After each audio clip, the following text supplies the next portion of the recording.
Welcome back everybody. आप सभी का फिर से एक बार स्वागत है। आज के वीडियो में मैं आपसे यूपीपीजीटी 2021 के पेपर से क्वेश्चन नंबर 31 से लेके 50 तक के जो एमसीक्यू हैं उनको डिस्कस करने वाला हूं। So watch this video and understand करें कि कैसे कैसे क्वेश्चन पूछे जाते हैं। इसके पहले 1 से लेकर 30 तक के जो एमसीक्यू हैं मैं वो आपको शेयर कर चुका हूँ। आपको मैंने प्लेलिस्ट में वो सब कुछ सेट करके दिया है, तो आप उन्हें एक साथ देख सकते हैं। तो देखेंगे पहला क्वेश्चन यहाँ पर आपके सामने लिखा हुआ है, promise of a getting watch Ramesh achieves above 95% marks in examination exemplifies. मतलब यदि रमेश परीक्षा में 95% से अधिक अंक प्राप्त करता है तो उसे घड़ी मिलेगी। तो ये जो एग्जाम्पल है ये कौन सा उदाहरण प्रस्तुत करता है, ये कौन सा रिवार्ड है। बेसिकली आपके सामने ऑप्शन दिए गए हैं, intrinsic reward, extrinsic reward, both intrinsic and extrinsic, neither intrinsic nor extrinsic. आसान सा क्वेश्चन है, ये आपके आंतरिक और बाह्य मोटिवेशन के बारे में है। तो सीधी सी बात है, जब हम किसी को ऐसे प्रमोट करेंगे कि आप ये काम कर लेंगे तो आपको ये मिलेगा, तो बाहरी वाली बात हो रही है ना। तो बाहरी जब मोटिवेशन होता है तो इंसान को बाहर तरफ से कुछ मिलता है, लेकिन जब इंटरनल मोटिवेशन होता है तो बिना किसी रिवार्ड के भी काम करना चाहता है ना। एक्सट्रिंसिक मोटिवेशन या रिवार्ड की खास बात है कि इसमें एक्सटर्नल एक कंपोनेंट होता है जो मोटिवेट करता है काम करने के लिए, लेकिन आंतरिक और इंट्रिंसिक में होता है भाई अपने मन से मुझे अच्छा लगता है तो मैं करना चाहता हूँ। ठीक है, मैं साइकोलॉजी पढ़ता हूँ, मुझे अच्छा लगता है, जॉब मिलेगी या फिर क्या होगा वो सब बात की बातें हैं, है ना। और कहा भी जाता है कि अगर इंट्रिंसिक मोटिवेशन पर आप काम करते हैं ना तो आपको ज़िंदगी में सब कुछ मिल जाता है। तो इसका आंसर आप समझ गए होंगे। इसका जो करेक्ट आंसर है that is the option B, extrinsic reward. इस क्वेश्चन में जो पूछा गया था उसके अनुसार बी आपका ऑप्शन यहाँ पर सही होगा। क्वेश्चन नंबर 32 है, in which field of psychology memory capabilities of victims and witness to crimes are studied. यानी मनोविज्ञान के किस क्षेत्र में अपराध पीड़ितों और गवाहों की स्मृति योग्यता का अध्ययन किया जाता है। आपके सामने ऑप्शन भी दे रखे हैं। देखिए इस क्वेश्चन में जो दिया है ना, ये जो क्वेश्चन में चीज़ लिखी है इसका पर्टिकुलर आंसर तो होता है फॉरेंसिक साइकोलॉजी। हम फॉरेंसिक साइकोलॉजी में अपराध पीड़ितों और गवाहों की स्मृति की योग्यता का अध्ययन करते हैं, लेकिन यहाँ पर ऑप्शन में कहीं पर आपको फॉरेंसिक साइकोलॉजी नहीं दिया गया है, हमें फिर भी उत्तर देना है। तो हम हमेशा ऑप्शंस में देखते हैं कि मोस्ट रिलायबल कौन सा हो सकता है। तो यहाँ पर जो ऑप्शंस ए बी सी है ये तीनों नहीं है, आपका डी ऑप्शन सही है, कॉग्निटिव साइकोलॉजी। क्योंकि यहाँ पर एक शब्द देखिए जो आपके क्वेश्चन में लिखा है मेमोरी कैपेबिलिटीज़ की जहाँ बात करेंगे वहाँ पे कॉग्निशन आ जाएगा। तो हम क्या करते हैं कि कॉग्निटिव साइकोलॉजी का यूज़ करते हैं उस कंडीशन में जब विक्टिम्स की मेमोरी कैपेबिलिटीज़ को जानना हो, तो आपका ये कॉग्निटिव साइकोलॉजी ऑप्शन सही होगा।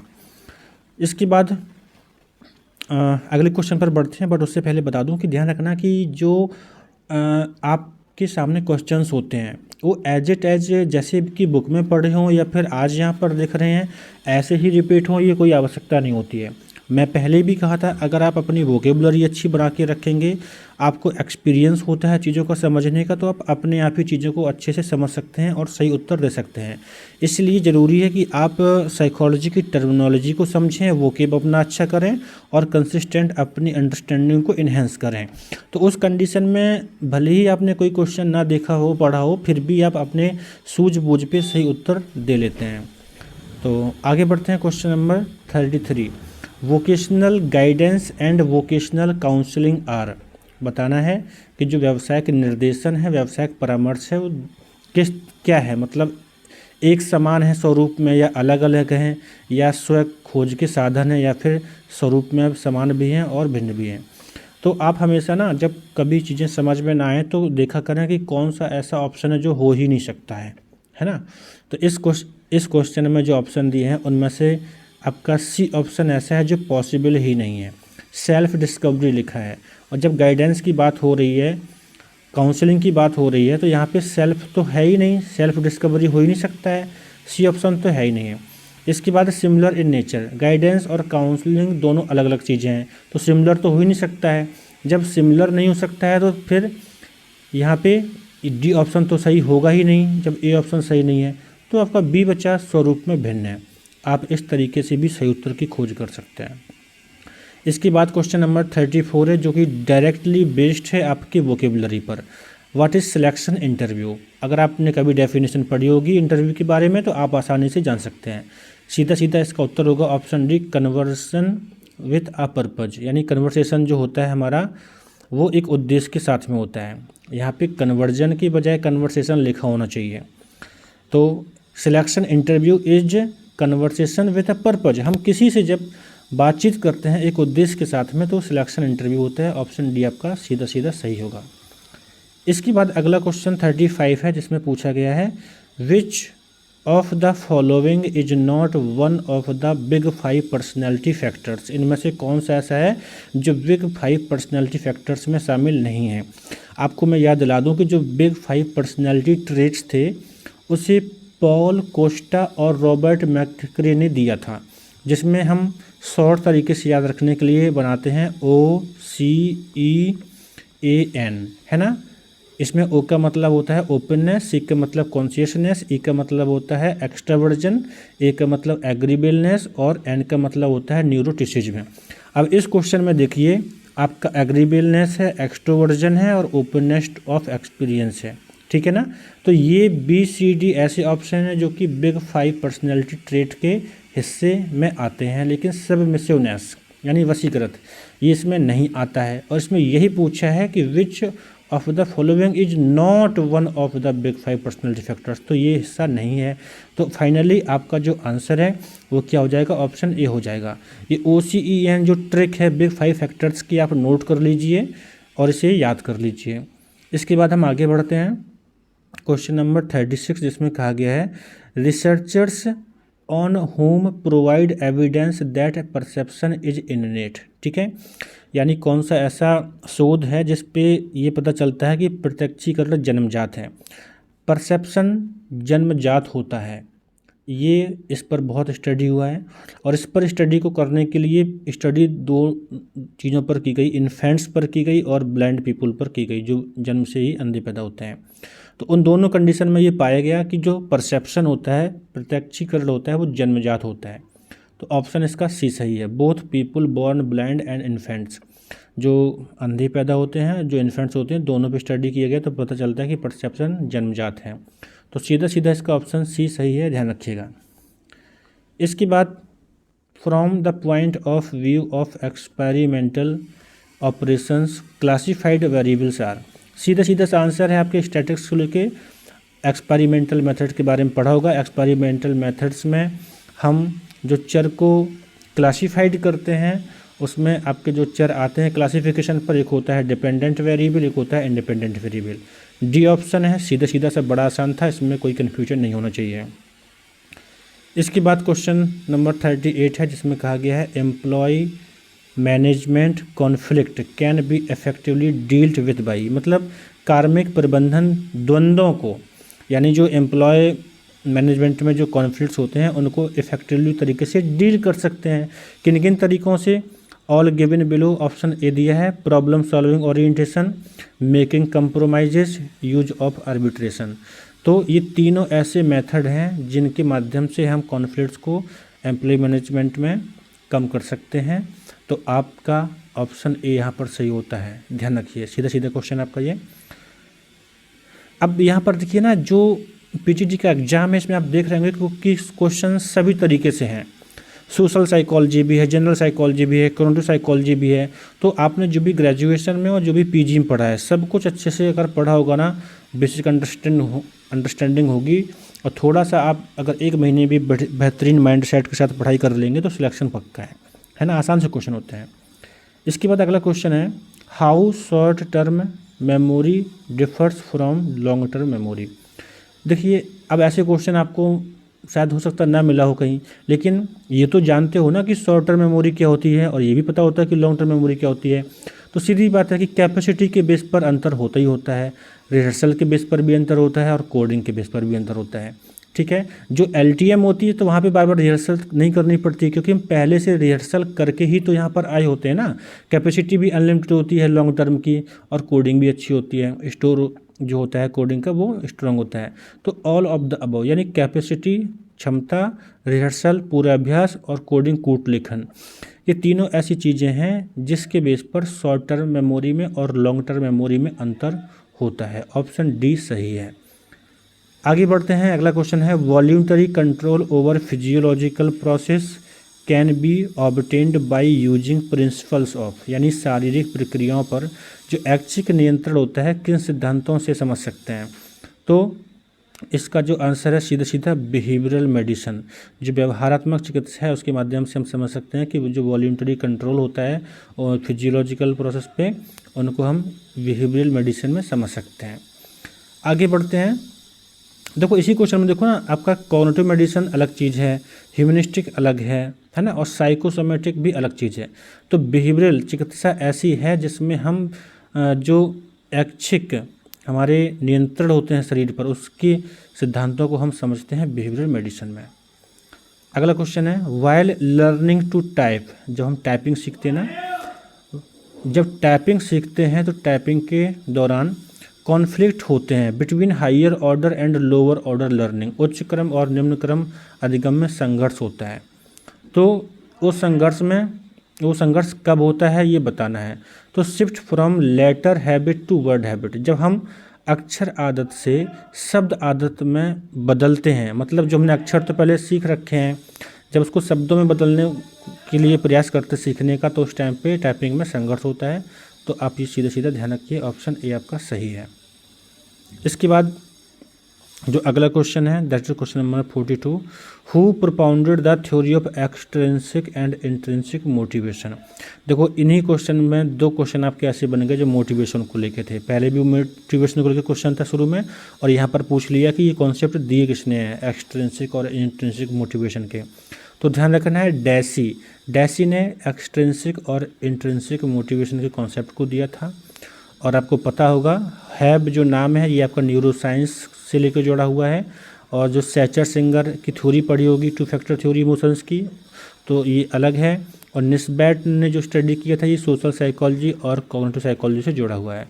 तो यहाँ पे डैसी है, इन्होंने एक्सट्रिंसिक और इंट्रिंसिक मोटिवेशन के लिए बात कही थी। तो अब ये ध्यान रखिए। A person who visit dentist every 6 month, कोई पर्सन है जो कि डेंटिस्ट के पास हर 6 महीने में जाता है। तो बताना है कि ये किस तरीके का उसका बिहेवियर है, हेल्थ प्रोटेक्टिव बिहेवियर है या कंपल्सिव बिहेवियर है, मॉडलिंग ऑफ पेरेंटल बिहेवियर या belief in decay of tooth. ठीक है ना। तो पर्टिकुलर ये बिहेवियर है, और ये देखो 6 महीने में जाना, ठीक है, मतलब हेल्थ कॉन्शियस है तो वो जाएगा। तो हेल्थ प्रोटेक्टिव बिहेवियर है कि अगर कोई 6 महीने में दांतों को चेक करा जाता है।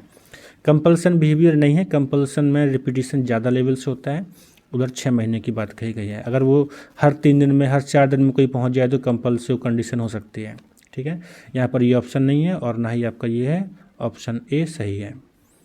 According to Carl Jung collective unconscious is common reservoir of image derived from.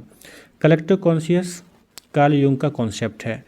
मुझे याद है कि यूजीसी नेट के एग्जाम में एक बार पूछा गया था कि कलेक्टिव कॉन्शियस किसने दिया है, ठीक है ना, तो कार्ल युंग ने दिया है। इस क्वेश्चन में कार्ल युंग का कलेक्टिव कॉन्शियस ये बात तो है, अब ये है क्या ये पूछा गया है।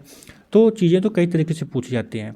यहाँ पर मैं आपकी जानकारी के लिए बताना चाहता हूँ कि अगर आप कार्ल युंग या पर्सनैलिटी थ्योरी से चीज़ों को और अच्छे से सीखना चाहते हैं तो एक बार प्ले लिस्ट में जाएँ, वहाँ पर जो मैंने अलग अलग थ्योरीज जो पर्सनैलिटी थ्योरीज की प्लेलिस्ट बना के रखी है उसे देखिए, आपको बहुत कुछ समझ में आएगा। तो कार्ल युंग ने जो कलेक्टिव अनकॉन्शियस का कॉन्सेप्ट दिया था वो सिंपल सा, उसका मतलब था कि हम जब पैदा होते हैं ना तो हम अपने एंसेस्टर्स से बहुत सारी चीज़ों को लेके आते हैं। ठीक है ना, जो पुरानी चीज़ें होती हैं ना हमारे पूर्वजों से जो मिली होती हैं उनको लेके इन्होंने बात की थी। तो इसका जो आंसर है अवर एंसेस्टर्स यूनिवर्सल एक्सपीरियंस, हमारे पूर्वजों के जो अनुभव होते हैं वो हमारे पास होते हैं, इसको कलेक्टिव अनकॉन्शियस कहा गया था। सीधा सीधा ध्यान रखिएगा। 45 question, when an individual is caught between 2 repelling threads, fear और सिचुएशंस इट इज अ। देखो ना, आपने रियल लाइफ में कभी कभी एहसास किया होगा कि हम इस कंडीशन में होती हैं कि किसी काम, हमारे पास दो ऑप्शन होते हैं और हम दोनों को नहीं करना चाहते हैं, लेकिन दोनों को करना पड़ता है। जब कोई चीज़ हम ना करना चाहें और फिर करना पड़े तो मन में कॉन्फ्लिक्ट होता है ना। तो जब किसी व्यक्ति की दो प्रतिरोधी धमकियों, भय या परिस्थितियों के बीच का सामना करना पड़ता है तो क्या होता है, तो उसे बोलते हैं एवॉइडेंट कॉन्फ्लिक्ट। मतलब हम दोनों कंडीशन को अवॉइड करना चाहते हैं। और यहाँ पे वही बोला था, when an individual is caught between two repelling thoughts, two ऐसे विचार जो दोनों अपोजिशन में जा रहे हों, तो एवॉइडेंट कॉन्फ्लिक्ट में होते हैं। अप्रोच में हम दोनों को एक्सेप्ट करना चाहते हैं। अप्रोच में एक यस करना चाहते हैं, एक नो करना चाहते हैं, ठीक है ना। तो इनमें से और चीज़ें सही नहीं हैं जो क्वेश्चन में पूछा गया है, उसके हिसाब से ऑप्शन आपका ए सही है।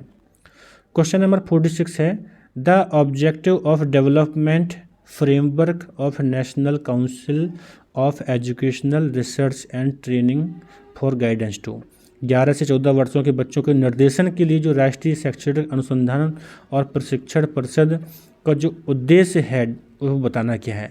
तो इसका सीधा सा आंसर ध्यान रखिएगा, इसका जो उद्देश्य है समस्या समाधान कौशल को विकसित करना, बच्चों में क्या करना है, डेवलपिंग प्रॉब्लम सॉल्विंग स्किल्स। ये NCERT में जो गाइडेंस के बारे में एक विकासात्मक ढांचा बनाया गया, तो उसका उद्देश्य क्या है, डेवलपिंग प्रॉब्लम सॉल्विंग स्किल्स। अगला क्वेश्चन है 47, in retrograde amnesia which of the following kind of problem is seen. पूछा गया है कि जो पश्चागामी स्मृति भ्रंश होता है उसमें किस तरह की समस्याएं पाई जाती हैं। देखो, एक होता है पश्चागामी, एक होता है अग्रगामी, ठीक है। ये है रेट्रोगेट एमेंसिया, तो पीछे की चीज़ें जो हमें दिक्कत देती हैं, ठीक है ना, जिनको हम रिकॉल नहीं कर सकते हैं, पीछे की चीज़ें होती हैं। तो सीधी बात है कि रेट्रोगेट एमेंसिया ये क्या है, विच of the following kind of problem. तो रेट्रोगेट एमेंसिया में किस तरह की प्रॉब्लम होती है, तो इसमें प्रॉब्लम होती है problems with recalling previously learned material. हमने जो पुरानी चीज़ें सीखी हुई हैं उनको याद करने में दिक्कत होती है। हम तो कहते हैं, मान लीजिए ये क्वेश्चन आपको पता ही नहीं था, अगर इतना भी पता था ना कि रेट्रोगेट एमेंसिया क्या होता है तो सीधा सीधा आंसर था, क्योंकि आप देखो कि यहाँ पे ये जो ऑप्शन है तो कहीं से भी मैच नहीं होता है, तो सीधी सी बात है आपका ऑप्शन ए ही सही होता, ठीक है ना। तभी मैं कहता हूँ कि वोकैबुलरी पर फोकस करिए। क्वेश्चन नंबर 48 है, विच theory focuses upon the study of potential of human beings. कौन सी ऐसी थ्योरी है जो ह्यूमन पोटेंशियल पर फोकस करती है। देखो, कॉग्निटिव थ्योरी बात करती है कॉग्निशन के बारे में, सोशियो कल्चर थ्योरी बात करती है कि ह्यूमन का डेवलपमेंट सोसाइटी में और कल्चर में कैसे होता है। साइकोडायनेमिक थ्योरी आपका फ्राइड का कॉन्सेप्ट है जिसमें कहा गया अनकॉन्शियसली बेस्ड चीज़ें होती हैं। तो ये सब चीज़ें खत्म हो जाती हैं क्योंकि ह्यूमन बींग्स की पोटेंशियल की बात कही गई है, तो ये तो केवल आपकी ह्यूमनिस्टिक साइकोलॉजी में होती है। और ह्यूमनिस्टिक साइकोलॉजी के जनक कौन थे ये आपको बताना है कमेंट करके, इतना कम आपके लिए। तो ऑप्शन इसका ए सही है। क्वेश्चन नंबर 49, सब टेस्ट ऑफ वैस आर नंबर्ड अकॉर्डिंग टू, यानी वैस आर के जो उप परीक्षण होते हैं उनको किस तरह से संख्याकित किया जाता है। तो इसका जो करेक्ट आंसर है that is the option B, order of administration, प्रशासन के क्रम में इसको सेटअप करते हैं, ठीक है। ये सीधे आपको ध्यान रखते हैं। क्वेश्चन नंबर 50 है, इसमें कहा गया है अकॉर्डिंग टू फ्राइड के अनुसार which of the following control most not all of our behaviour. Freud के अनुसार निम्नांकित में से यानी इनमें से कौन सी चीज़ें हैं जो हमारे बिहेवियर को कंट्रोल तो करती हैं, मतलब हमारे सारे बिहेवियर को कंट्रोल नहीं करती हैं लेकिन अधिकतर बिहेवियर को कंट्रोल करती हैं। तो आपको पता है फ्राइड ने जो कुछ बोला वो अनकॉन्शियस के बेस पर था, गेस्टाल्ट इसमें है ही नहीं, है ना। ये सब चीज़ें खत्म ही हो जाती हैं, ये ऑप्शन में ही फिट नहीं बैठती हैं क्वेश्चन के बेस पर, तो अनकॉन्शियसली सही होगा आपका। फ्राइड का मानना था कि हमारे जो बिहेवियर होते हैं मोस्टली वो अनकॉन्शियसली डिजाइन होते हैं। तो कितना अच्छा क्वेश्चन है। तो इस तरह से आप देखेंगे आपके पीजीटी एग्जाम में क्वेश्चंस बहुत हाई लेवल के नहीं होते हैं। नेट में थोड़ा सा डेप्थ लेवल होता है लेकिन पीजीटी में नहीं होता है। तो आप चाहें अपनी तैयारी को बेहतर कर सकते हैं, मेरे साथ आप जुड़े रहें, आपको मैं ऐसे ही कुछ और भी सिखाने का प्रयास करूँगा। थैंक यू, मिलते हैं अगले वीडियो में।